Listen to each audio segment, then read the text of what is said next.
I found that the letters of Shakespeare is built of these letters. As Petter Amundsen and I continued our journey to explore hidden codes in Shakespeare. You need a keyword to unlock this. And what do you think that keyword is?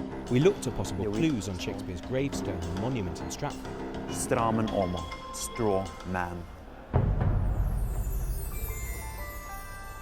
But why bother including these codes in this big chunk of text? What's the point? It's a much more important cause that drives these men to do this. And we moved far beyond the authorship question into the realms of treasure maps and lost manuscripts. This is where we are heading. The Cygnus. The Cygnus. Could geometry and astronomy really link Shakespeare to the Rosicrucians? It's all supremely elegant and attractive. Contagious, like a disease. Could the Rosicrucians have sought to hide artifacts as precious as the menorah of the Jewish temple? And do you know where? We're going to find it. And where on earth would Petter take me next?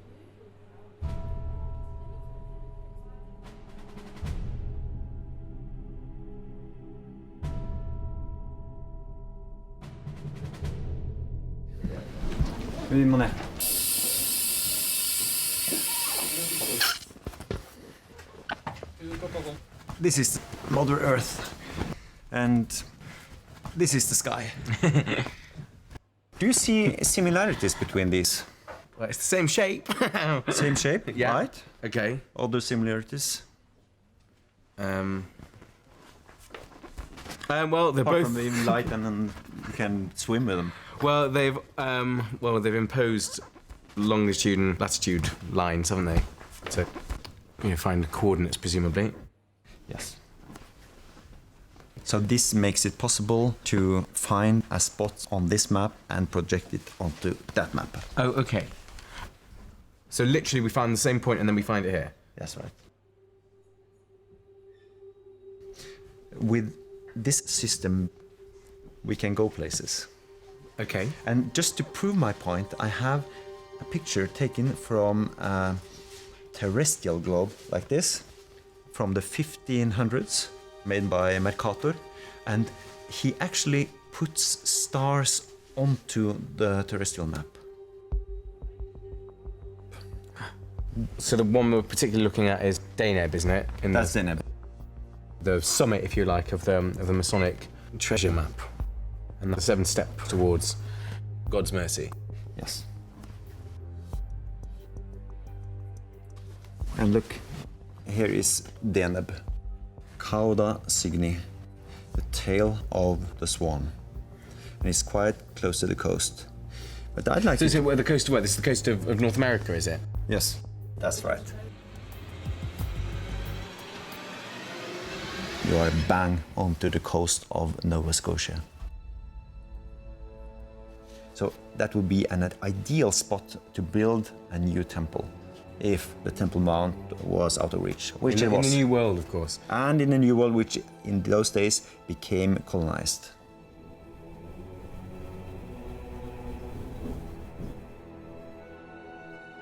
And here is the Neville story again, because he was part of the Virginia Company.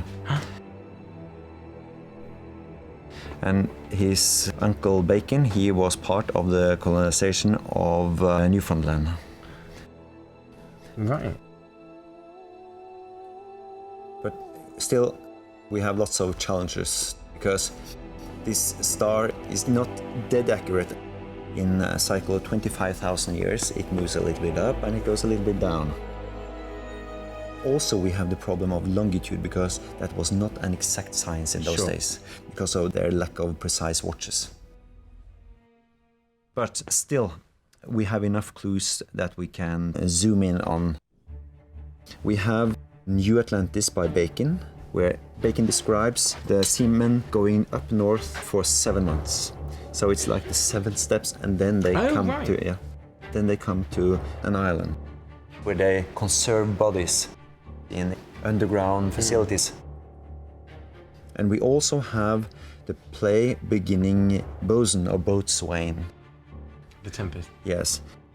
The Tempest was the last complete play Shakespeare wrote. in 1611. Its main character, Prospero, has been banished to an obscure island where he continues his secret studies in magic. I find my zenith doth depend upon a most auspicious star.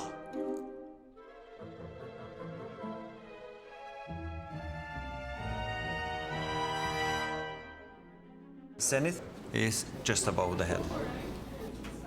So, above his zenith, there must be a most auspicious star. Auspicious is derived from auspex, avis spectare. Yep. Someone who is studying the birds. Oh, okay, right. I see. So you're talking about avian stars related to birds. Yes. And Deneb is the second largest star connected with birds. So, what is common, at least to New Atlantis and to the Tempest, is that the action takes place on an island. Treasure Island. And in fact, there is a treasure island that is quite famous onto the coast of Nova Scotia. And its latitude is exactly the latitude of Deneb. What is this island called? Today it's called Oak Island, but the first maps called it Gloucester Island. This is Gloucester Isle. On the Coast of Nova Scotia. No, yes, that's right. And I assume it's the same Gloucester who was patron of the Masons and who is buried in St. Albans Cathedral,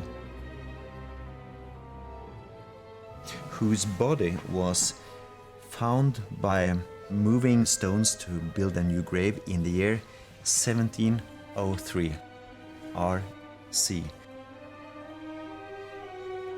And he was perfectly preserved, just as the tale of Father RC. And then you see that Gloucester was of the Boone ancestry, so he was called the Swan.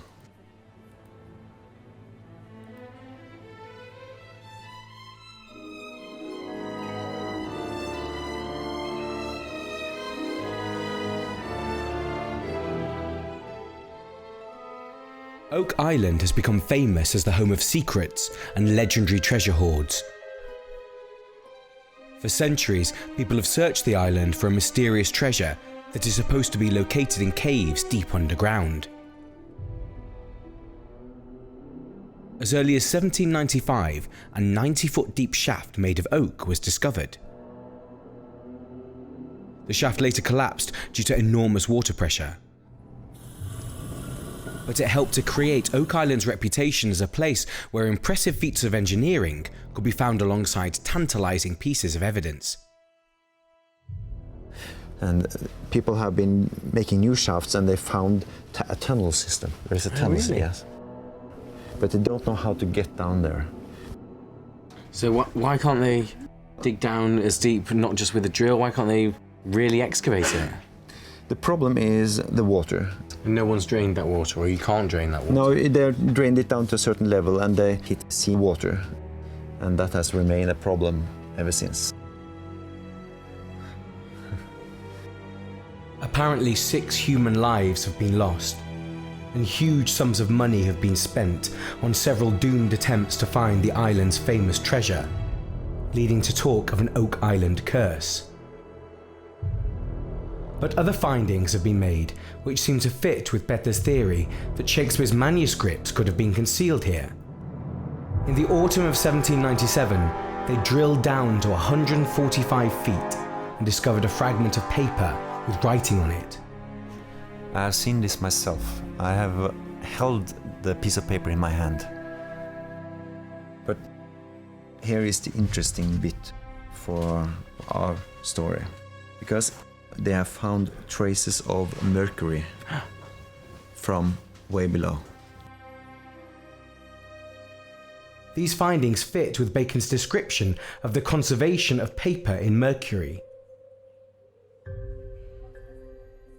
But the most important finding is 5 large boulders, shaped like eggs, in a strange formation. On this treasure island we find a representation of the swan in the sky. A land surveyor named Fred Nolan, who owns part of Oak Island, discovered 5 round boulders which together form a cross on the island. But what's interesting is that the cross is a perfect geometric layout because the distance is 360 foot from the center both ways. So it's perfect like that? It's Yes. exactly equidistant? Yeah. And you believe that these were placed there by man in order to... The geologists, according to what I've been told, they say that they have been put there. Right. Yeah. What treasure are they looking for? They don't know. That is the clue. Because that cross is a riddle. It is 3 things at the same time. The swan, a Christian cross, but also a Jewish symbol that becomes a tree. The tree from Genesis, or...? Right? It's described in Genesis, but it's not the tree of knowledge. So there's the tree of good and evil, isn't there? Is that the other one? It's a tree of life. Tree of life. And the tree of life consists of 10 points, and here we have 5 of them. So where are the others? We use those dimensions, and from them we can extrapolate the 5 remaining ones. From the position of the 5 stones, it is possible to calculate the exact location of the 5 hidden points in the landscape. The Tree of Life on the island has the dimensions 5 by 8. These are exactly the same dimensions as the tomb of the legendary Father R.C. that the Rosicrucians encourage us to look for.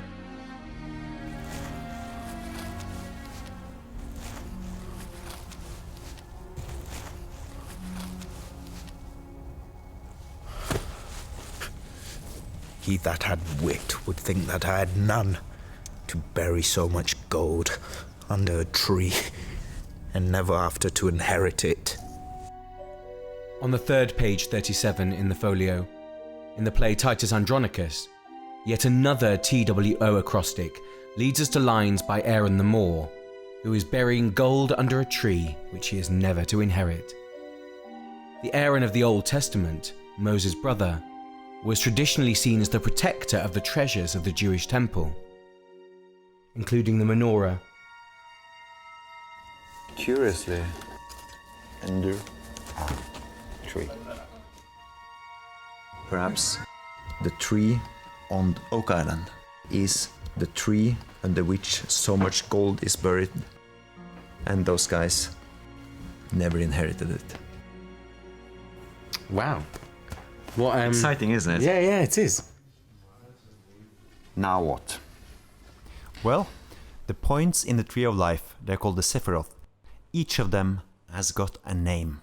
And I went to Oak Island in 2003, and I excavated Kingdom, and I excavated Victory. And you've been there, you've already, I've been there, and it's almost frightening how well it fits.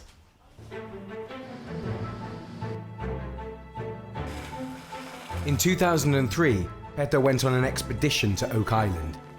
The goal was to see if the treasure map really worked. He had access to one part of the island, and to 2 of the hidden points in his Tree of Life. So I borrowed a super accurate GPS, so it would be less than 1 foot off mark. This is it. Perfect.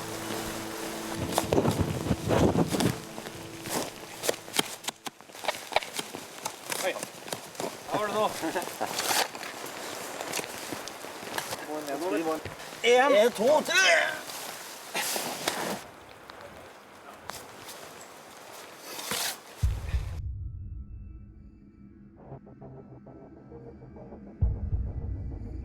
Half a stone, very rounded and perfectly flat on the other side, so we just raised it up exactly where it should be, if it was there to mark something. So we got a backhoe and we dug all around it just to see if there were just stones like that lying around, or the other half of it, but we found nothing. But on the other spot, we found a similar one. Before their time ran out and they had to return to Norway, Petter and his team managed to find the Victory Stone, one of the 2 points he was allowed access to.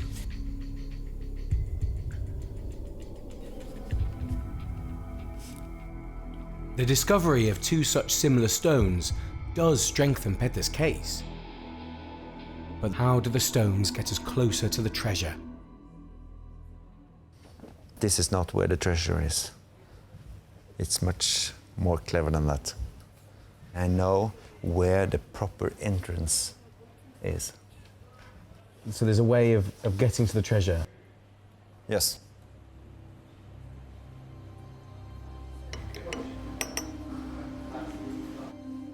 And the task is to see which of these points stand out as a potential point X. Okay. Can you see that? Yeah. Oh, right. So we have actually got mercy there as one of the points on the tree of life. Yes. And mercy is also the 7th step in the tree of life. But the trouble with mercy is in the middle of a swamp. Oh. So that's not very easy to go for it there. So you couldn't check out mercy. Is it still worth checking out mercy, or is it just simply not possible because it is in the swamp? Let's see what the Tempest will teach us. Do you recall the epilogue of the Tempest? Yeah. Read if thou canst.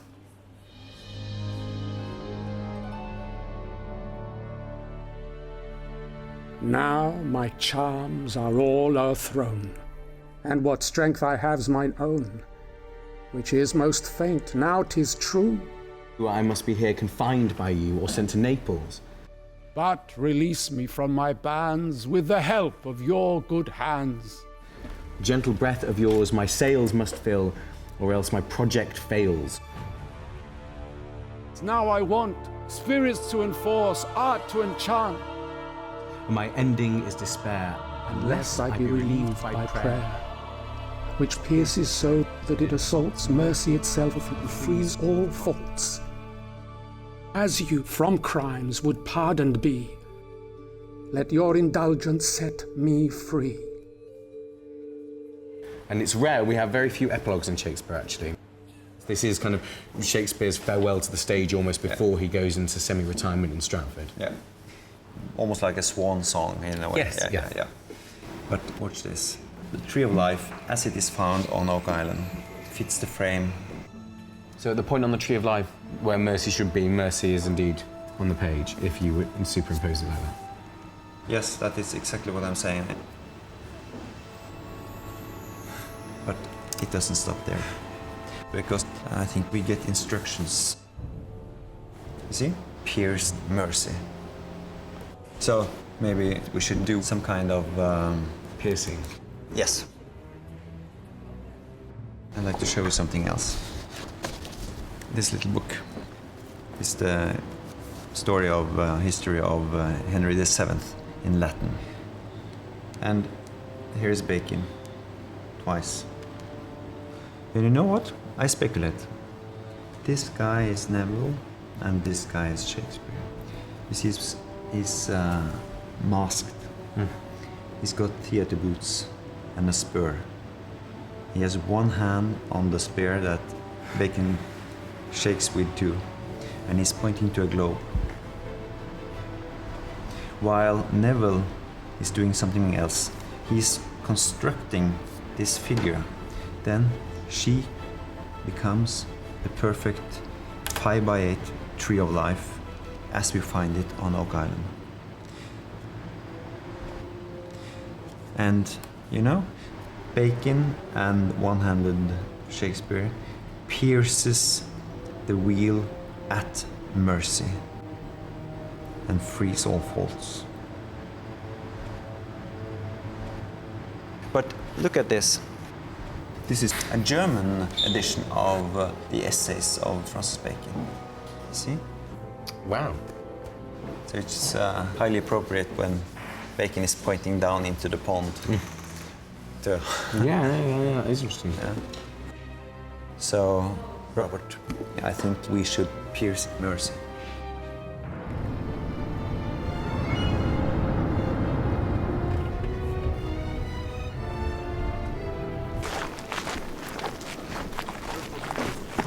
I get the shivers.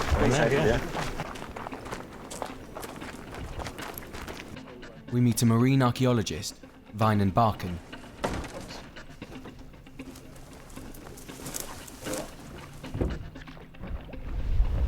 And explore the seabed in several places on the way out. Yeah, it's still swamp.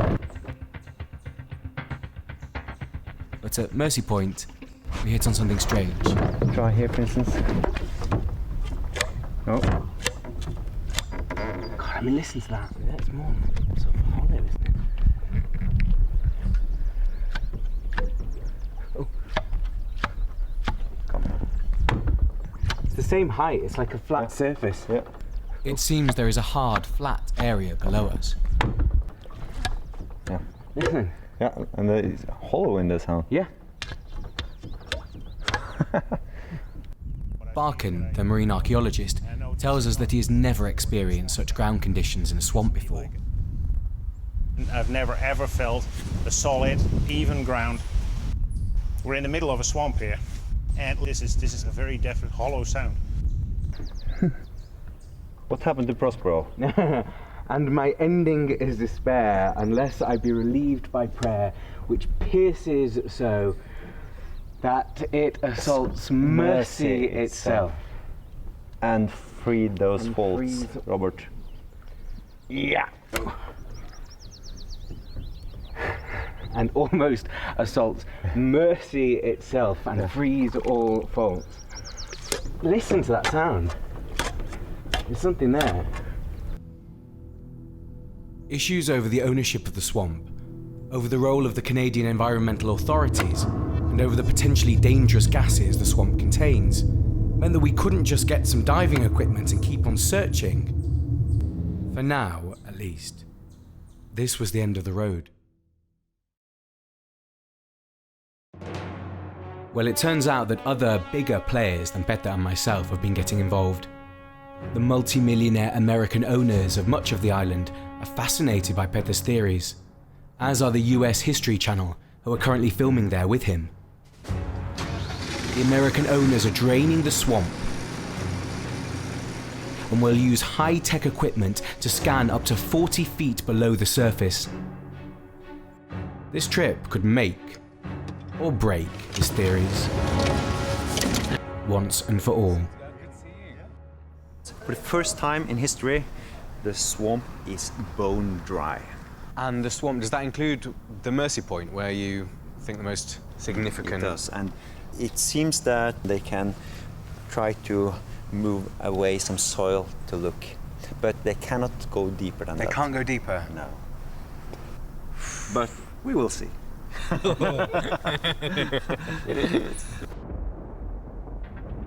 When Petter said the swamp was bone dry, he didn't count on the Canadian rain, which decided to ruin our plans for the following day by pouring down all night. We were only allowed to scout the area around Mercy Point for safety reasons. Take a look. See, things have changed since we were rowing out there. That's amazing. They've pumped so much of that water, haven't they? But it's still very swampy, isn't it? It is still very swampy, and it's going to be tricky.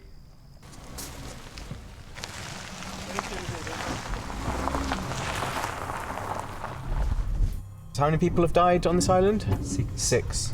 And there is this saying that the 7th must die before the treasure is found. Right, okay, well. So, and we have to be careful now because, and this is not me kidding, there is gas out on the swamp and we need to stick together because it can be dangerous. Right. So it takes a distance in feet from that stone. As we made our way as far out towards Mercy Point as possible, we encountered something truly strange. As so often on Oak Island, it wasn't just the weather that was against us. The compass on Petter's smartphone had successfully led us out here, but suddenly, as we got closer to Mercy, Stop there, please. it went bizarrely wrong. The compass doesn't help me much, I'm afraid. This is strange. It says that north is in that direction, and we can know that north is there. It's actually, I think it's strange that the compass. Yeah, it's gone completely. The north is that way, is it? And yeah, it was saying. North is that way, yes. And it was saying that north was that way. Yeah. That's it. There's north in that direction. Oh, yeah. What would cause that though? What would cause? Must be magnetism. Right. So that would fit with your idea that potentially there might be metal involved in the creation of this entrance. There must be metal that is magnetic somewhere here. Right. I mean, all this effort that it's taken to drain the swamp, would it have been possible to create an artificial swamp when we're dealing with so much labour, so much work, so much time, presumably? Doesn't that mean, shouldn't there be more evidence in a sense? Shouldn't there be more evidence of man's role in constructing and creating this? Might be. But again, if they made this effort to create this, then they could easily have made an effort to conceal signs. In that case, did they ever want this to be found? I don't know. I don't know, really. Oh, shit. That night, the heavens opened again, and it rained and rained. The following day, we were told that the Americans would need the whole day to drain the swamp again.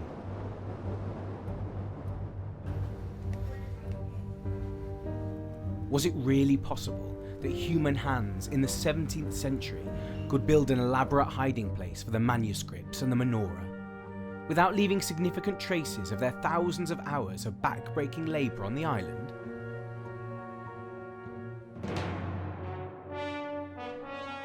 Petter believes one man may provide some answers. Thomas Bushel, 17th century England's greatest expert on mining and hydraulics, he was renowned for draining water from mines and pushing the boundaries of existing technology. He was also Sir Francis Bacon's servant and friend. After his master's death, he left England for several years, apparently inspired to build Solomon's house, another temple perhaps.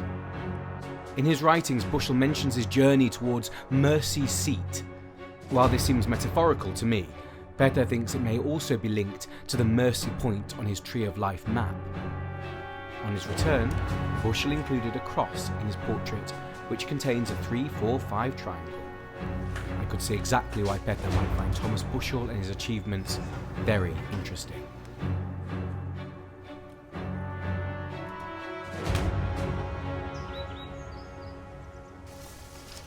Okay, I will just bring it through here, and then we'll take a new bearing on the other side. After my skepticism about the capacity of 17th century technology, and knowing that the American owners were very interested in seeing exactly where Mercy Point was supposed to be, Petter decided to kill two birds with one stone. Instead of relying on the smartphone GPS, which had proved so strangely troublesome, Petter got out his simple compass and his measuring tape. It's going to be muddy in here. You know, Rick, this is where we thought it was.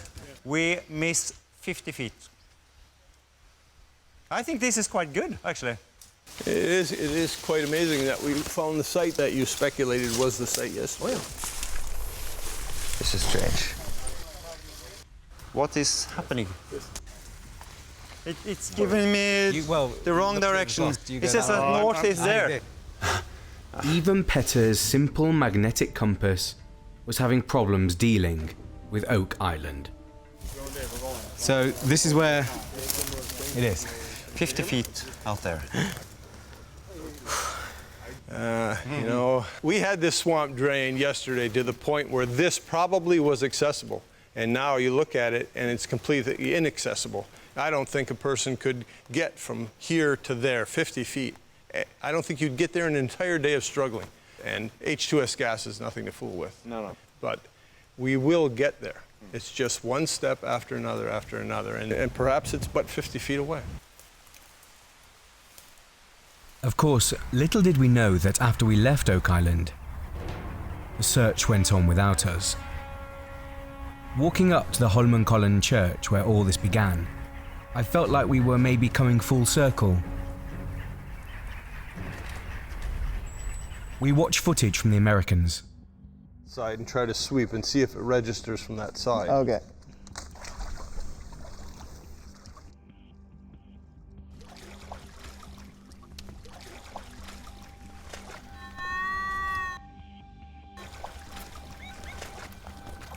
You got something? Yeah.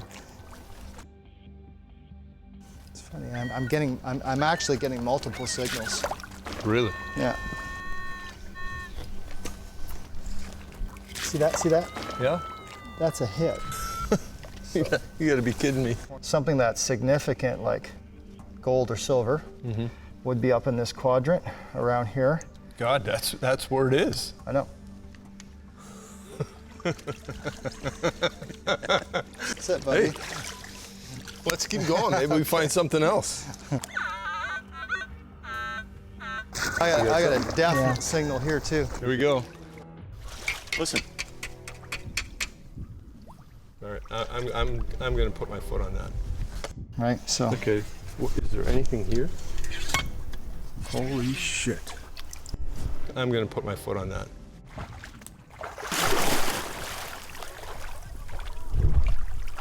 There's something there. That's no doubt about that. There's something flat. Can I take the detector and put it down where I'm standing? Seriously, I want to dive in there right freaking now, buddy. Go. Without your As long as I come up with a menorah between my teeth, I'll be happy.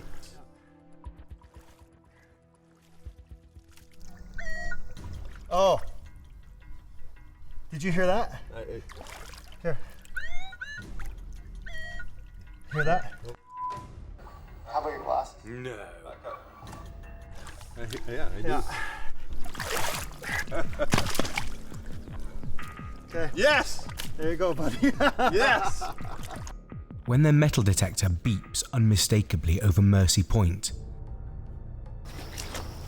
and they then bring in state-of-the-art equipment to confirm that there is genuine evidence of non-ferrous metal in the swamp, it is a truly exciting moment. Holy. Does all that red on the data model show the presence of gold? The gold under the tree that Aaron from Titus Andronicus had buried? Were Petter's theories about to be proved?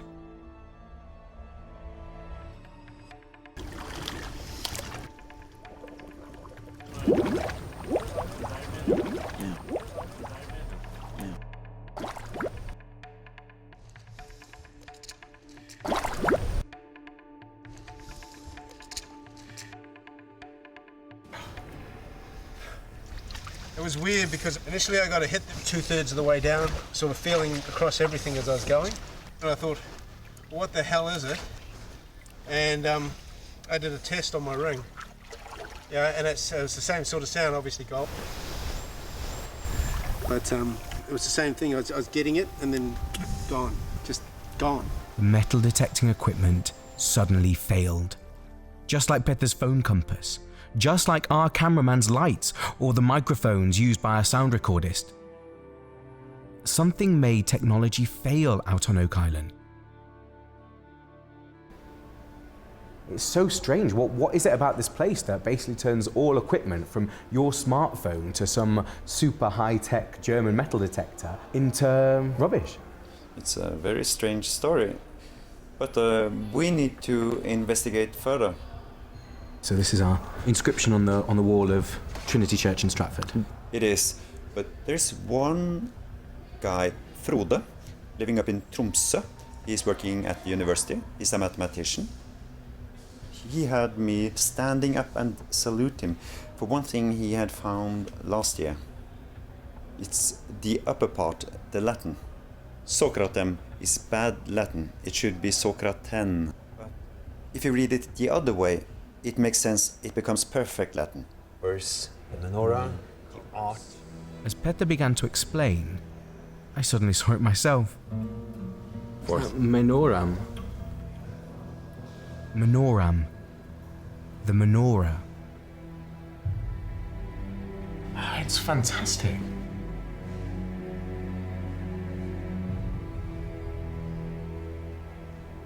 The cool thing is that Terra tegit menoram is proper Latin.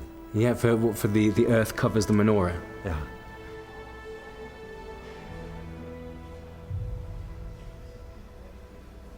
But there could be more going on at the same time here, because if you read from right to left there, the next letters will be ET in Latin. And? Yes. And now we got Ramet, an anagram, perhaps, for Artem, which in fact is also written that way.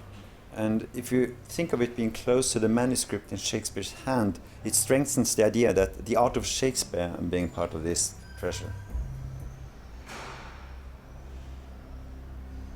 But look at this, another ET. Ah, okay. So, okay, maybe there are more things, because that we also have the Ark of the Covenant, very Indiana Jonesy, but still, look. If you take these letters, you end at the 17th here. Look at that. Arkam. Is this a reference in Latin to the earth covering the menorah, the art of Shakespeare, and the Ark of the Covenant? Are they all concealed together on Oak Island?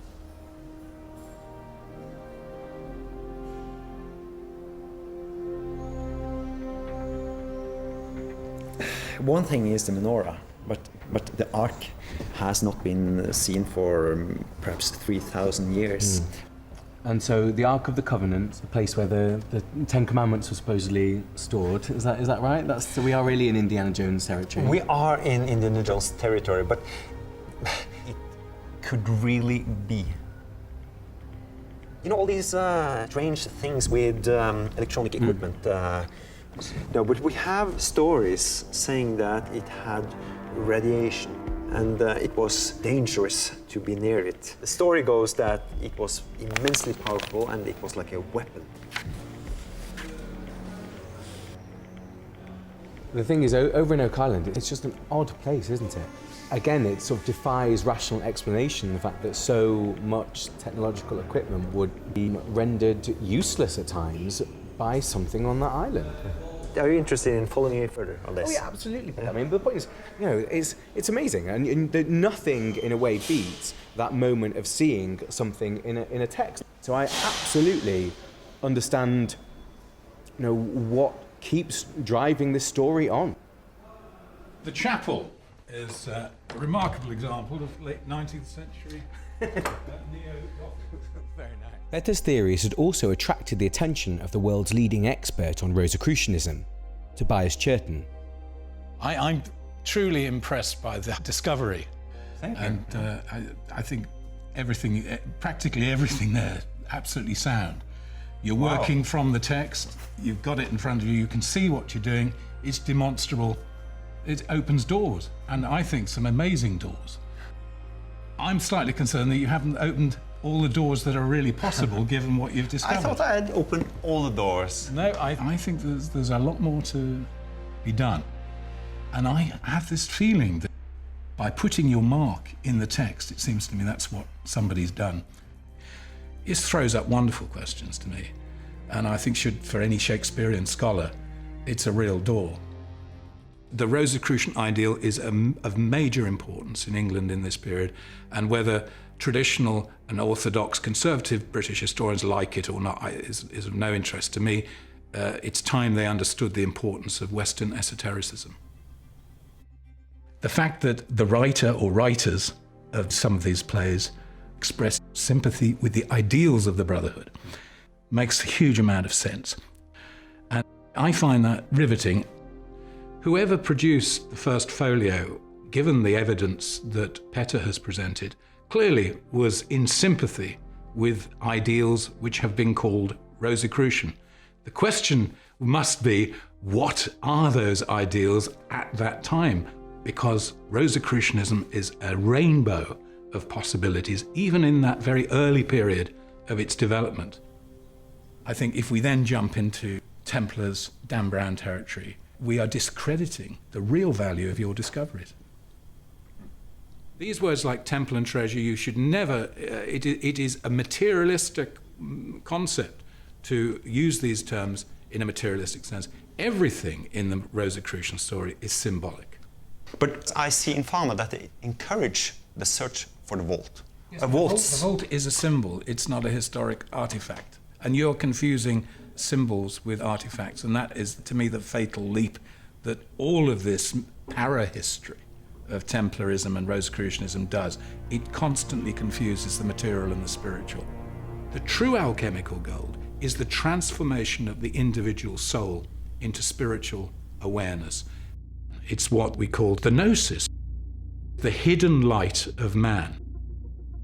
That is the treasure discovered by the Rosicrucians. That is the lamp in the tomb of Rosicross that cannot be extinguished. It is the light of wisdom. But let's say, for argument, that the Templars did find something and brought it to Europe.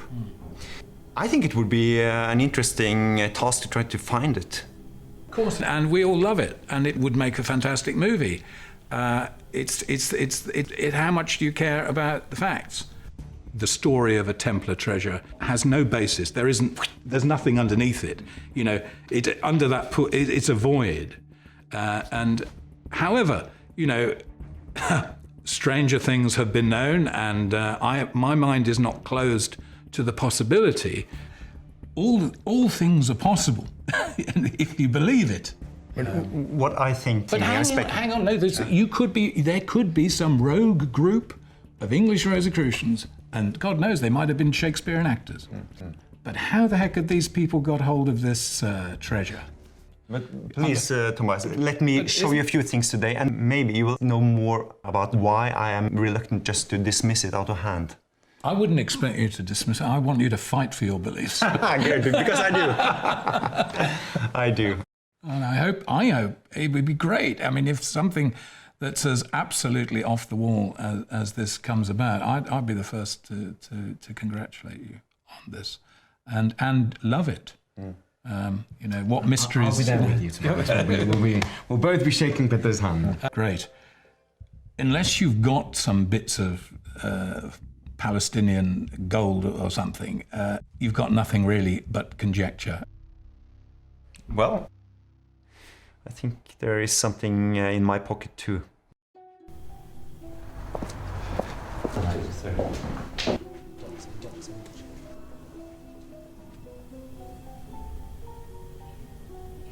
This upper line contains a clue that makes me think that there is more than just a spiritual treasure to this. Are you familiar with the Hebrew name for the Ark of the Covenant? No. The Ark is called Aaron Haberit. You have Aaron here. And you have Habet. That's pretty close. The letters you are missing is the R and the I, Haberit. But you have EM, and E is 5. M is 12. 5 plus 12, 17, which is R. But you do not have the I. But it's right here. There is this little comma here, slanting this way because it's a comma. But if it were a Hebrew letter and read the other way, it would have slanted that way. And then it would be the letter that we are missing. Would it indicate a vowel? Yod. So this beautiful piece of cryptography gives you Aron Haberit, Ark of the Covenant. Sorry, and we've also got Yod at the first three letters, balancing at the end. Yeah, the first three letters of Judiciary. Yod, yes, I'd never seen that. Yeah, yes. it harmonises at the other end. I think it's valid. Thank you. Yeah, it's just a thought. Now, what do you think of that?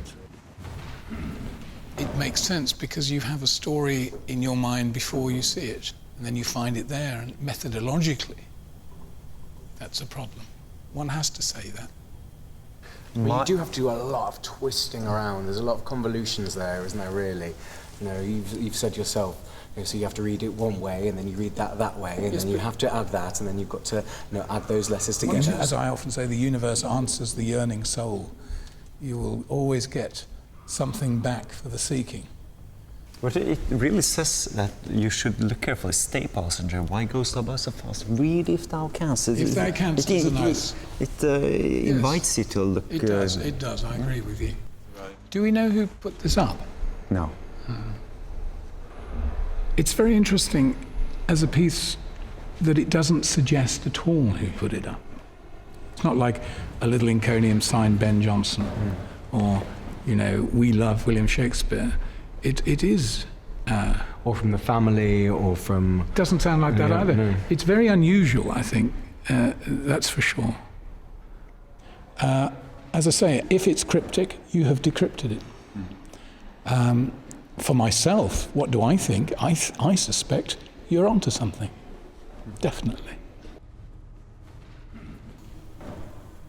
So the question is it purely spiritual, or is it very real? Depends on your outlook, I think. What's fascinating is that somebody sat and worked all this out, or apparently so. If it's a coincidence, it's a fascinating coincidence. It is exactly that, yes.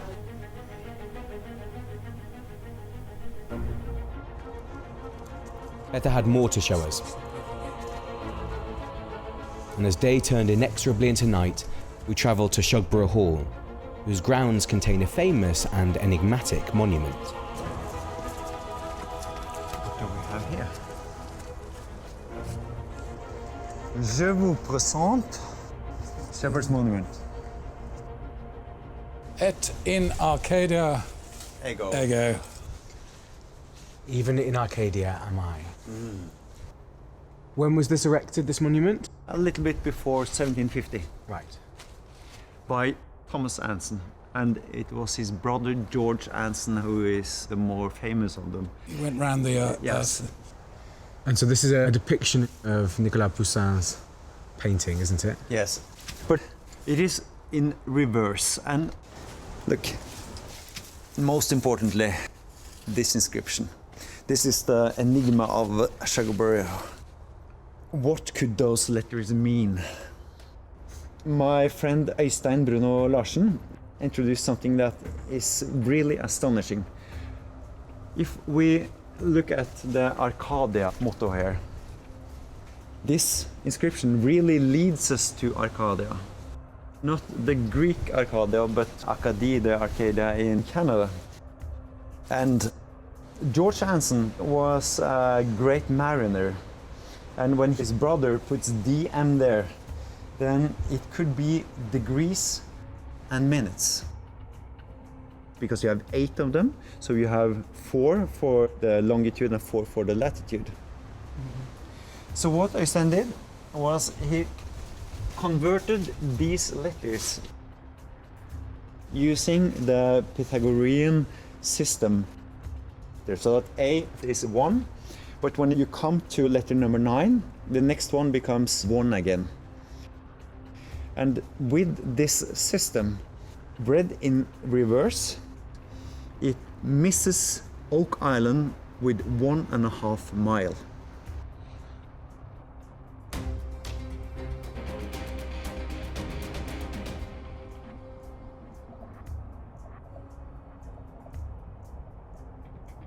Well, and that's the point. He's pointing at the RC as well. RC, Yeah, yes, Wintertown. Arcadia, yes, RC.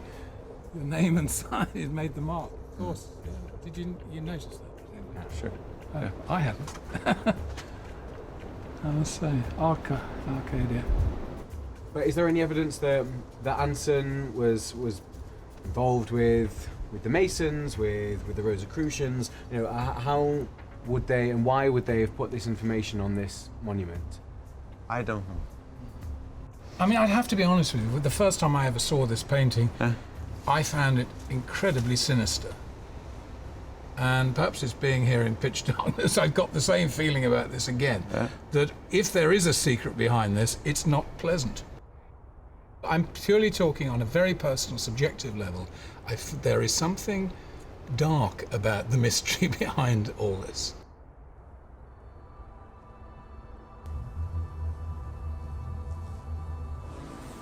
Jerusalem, the city which is holy to 3 of the world's major religions. A city whose ancient walls breathe history. A city which is still a site of conflict and joy, of faith and wonder. And if we take Petter's ideas about the menorah and the Rosicrucians back to their historical starting point, the place where this entire journey began, perhaps even if the menorah is hidden deep in the vaults of the Oak Island swamp, it's better that it stays there. Perhaps the risks of discovery outweigh the rewards. In Jerusalem at Hanukkah, and therefore surrounded by images of menorahs, I'm made to consider my own roots, which are both Jewish and Christian, and the roots of this project. Do I believe Shakespeare was a straw man for Francis Bacon? Certainly not. But are there codes secreted in the first folio? It could look that way. Petter always has the ability to raise the stakes and the excitement level, whenever I think we might just be coming to the end of our journey. Has he pushed things beyond the bounds of credibility with all this stuff about the Ark? Or has he just shown us a new path to explore?